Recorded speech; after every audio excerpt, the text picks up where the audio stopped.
জাকির নায়েকের হাজারো ত্রুটির কথা বলা হয়, আমি তার কোনো ত্রুটির সাথে নেই। আমি মাছ খাবো, আমি পিঠ খাইতাম না, আমার গুনাহ হবে? পিঠ কি আমি পয়সা দিয়ে কিনছি না? কিনছি, কিন্তু আমি খাইতাম না।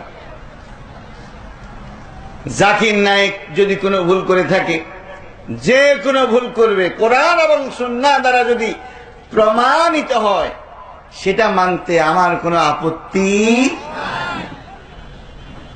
কিন্তু একটা বিষয় আমি বলবো, ডক্টর জাকির নায়েক যদি কখনো কথা বলেন 1 ঘন্টা, আমি তার নিজের কোনো কথা খুঁজে পাই না।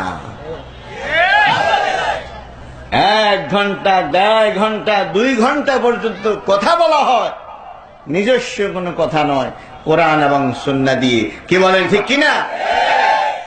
উনি আমার মতো 16 বছর মাদ্রাসায় পড়াশোনা করেন নাই, আমি তার কাছ থেকে সবক নিয়েছি। ইসলামের বয়ান করতে হলে কোরআন এবং সুন্নাহ দিয়ে করতে হয়।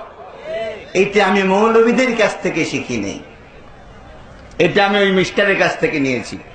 আমি ওই মিস্টারে সবকিছু গ্রহণ করতে রাজি না, কিন্তু যেটা গ্রহণ করার সেটা আমি বাদ দিতে রাজি না।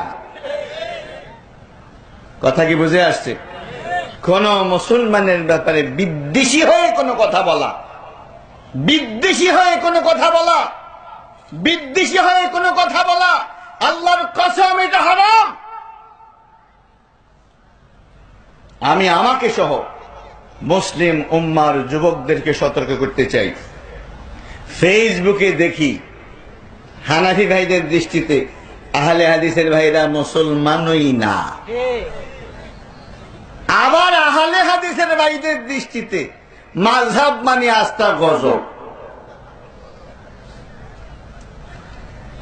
আমার মনে হয় অতিরঞ্জন থেকে আমাদেরকে বের হয়ে আসতে হবে।